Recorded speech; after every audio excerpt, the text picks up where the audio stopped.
सबसे पहले बात करें, वज़ीर मुमलिकत दाखिला ने बानी से मुलाकातों की तफसील ऐवान के सामने रखती है और 850 अफराद अब तक बानी से मुलाकातें कर चुके हैं। तलाल चौधरी की जानिब से ये कहा गया, उन्होंने कहा कि किसी को जेल पर हल्ला नहीं बोलने देंगे। खिलाफ कानून किसी को मुलाकात की इजाज़त नहीं, जब मुलाकातियों से पूछो तो पता चलता है कि वो हट्टे कट्टे हैं। जी हाँ, सोशल मीडिया पर लिखते हैं वो जिंदा नहीं रहे, बानी पीटीआई की सेहत बिल्कुल ठीक है।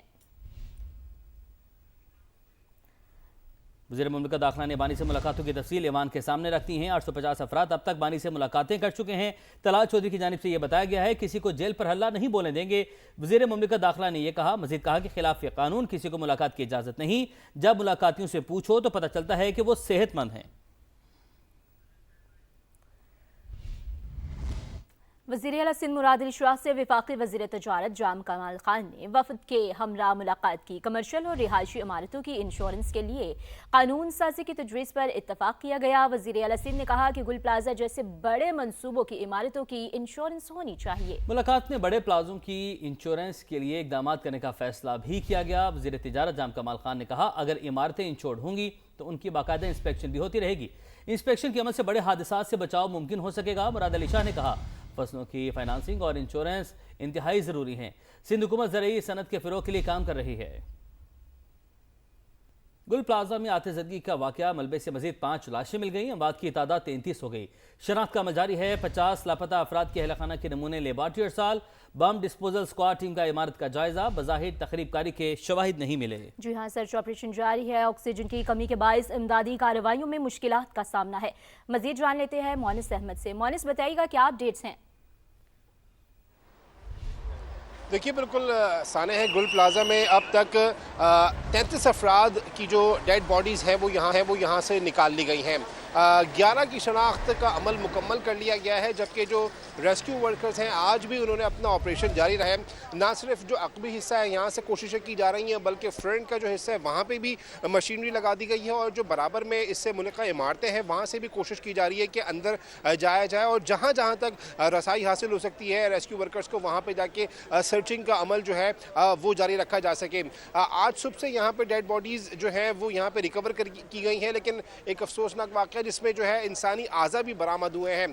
पुलिस ऑफिशियल्स के मुताबिक जो गुज़िश्ता रोज़ इस तरह की खबर आई थी कि यहाँ से जो मलबा उठाया जा रहा है वो मिसिंग है, उसमें से डंपर्स उन्होंने उसकी तरदीद की है। बताया गया है कि यहाँ से जो जितना भी डंपर्स में मलबा उठाया जा रहा है वो KMC की वर्कशॉप है मेवा शाह कब्रिस्तान के पास, वहाँ पर डंप किया जा रहा है। लेकिन जो यहाँ पे हमारी बात हुई है जो फायर फाइटर्स हैं और रेस्क्यू वर्कर्स, उनका ये कहना है कि बहुत बड़े प्लाजा है और अभी बमुश्किल अगर इसको ये कहा है कि 5 से 7% जो इमारत है वो मसमार की गई है जो इनकी एफर्ट्स के नतीजे में, और उसमें से भी मुश्किल 3 या 4% मलबा है जिसको यहाँ से उठा के दूसरी जगह मुंतकिल किया गया है। आज भी मुतासरीन यहाँ पर मौजूद हैं और बहुत बड़ी तादाद में ताजिर भी यहाँ पर मौजूद हैं जो सिर्फ इसी कोशिश में है कि किसी भी तरीके से कोई इत्तला मिले या फिर किसी किस्म की कोई उनकी जो बाकियात है, ख़ासतौर पर जो माल है या फिर जो इंसानी जो अभी तक की गुमशुदगियाँ हैं उनके हवाले से कोई ख़बर मिल सके तो यहाँ पे फौरी तौर पे एक्शन लिया जा सके।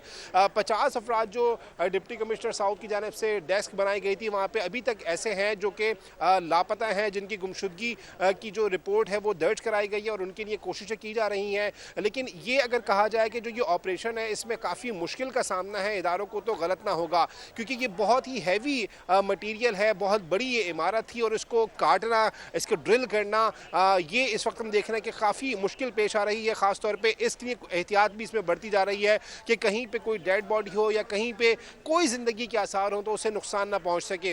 लेकिन हम ये देख रहे हैं कि यहाँ पे हैवी मशीनरी जो है उसके ज़रिए कोशिश की जा रही है, जिसमें कोशिश की जा रही है। बहुत शुक्रिया मोनिस अहमद अपडेट करने के लिए। कमिश्नर कराची ने गुल प्लाजा वाक़े की तहकीकात का ऐलान कर दिया। बोले, इंक्वायरी रिपोर्ट हुकूमत के सामने रखेंगे। यही है कि जल्द से जल्द इस इंक्वायरी को पाया तकमील तक पहुंचा दिया जाए ताकि हक़ाइक़ हम सबके सामने रख सकें। इंक्वायरी बिल्कुल इम्पार्शियल हो और उसमें तमाम तर हक़ाइक़ बिल्कुल क्लैरिटी के साथ, ट्रांसपेरेंसी के साथ सामने लाए जा सकें। साइड बाय साइड हम civil defence, 1122, KMC, safe city सबसे डेटा, उनकी फुटेजेस, रिकॉर्ड वो जमा कर रहे हैं और उसकी बेसिस पे जो भी एक्चुअल फैक्ट्स होंगे वो बिल्कुल हकीकतन सबके सामने रखेंगे। इंक्वायरी होगी तो आपको सामने रखेंगे।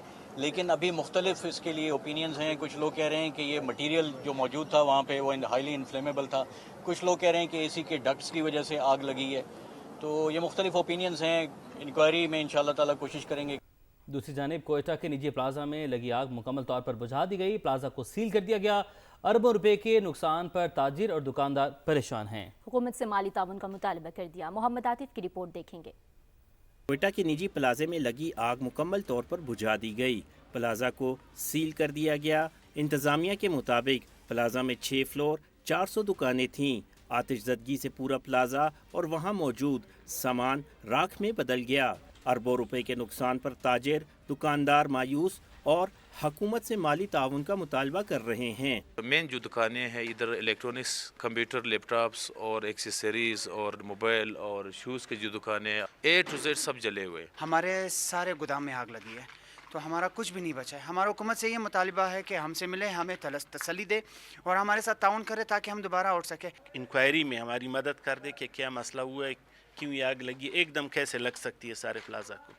DC कोयटा के मुताबिक तहकीकाती कमेटी तश्कील दे दी। आतिशज़दगी के हक़ाइक़ जल्द सामने लाए जाएंगे।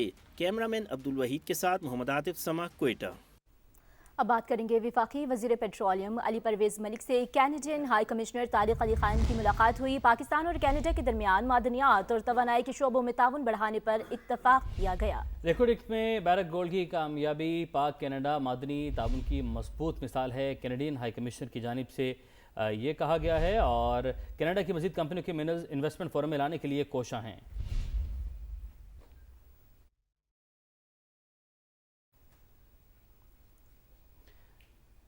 डिवोस में वर्ल्ड इकनॉमिक फोरम का सालाना इजलास, इसहाक डार ने पाथफाइंडर ग्रुप के पाकिस्तान पवेलियन का इफ्तिताह कर दिया है। ये मनाजिर हम आपको समा की स्क्रीन पर दिखा रहे हैं। इसहाक डार ने पाकिस्तान की वसी मौशी सलाहियत को आलमी फोरम पर उजागर करने के इकदाम को भी सराहा है। तो इसहाक डार की जानिब से पाथफाइंडर ग्रुप के पाकिस्तान पवेलियन का इफ्तिताह किया गया है और आप देख सकते हैं कि इस वक्त नायब वज़ीर-ए-आज़म इसहाक डार को ब्रीफिंग दी जा रही है और डिवोस में वर्ल्ड इकनॉमिक फोरम का सालाना इजलास है। पाकिस्तानी वफ़द भी वहाँ पर मौजूद है। पाकिस्तान में स्टार्टअप्स मौशी तरक्की और समाजी तब्दीली में अहम किरदार अदा कर रहे हैं।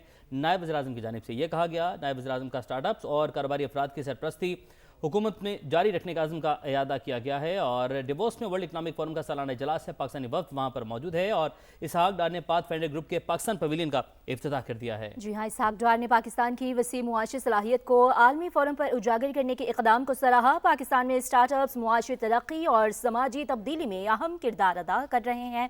नायब वज़ीर-ए-आज़म का स्टार्टअप्स और कारोबारी अफराद की सरपरस्ती हुकूमती जारी रखने के अज़्म का इयादा।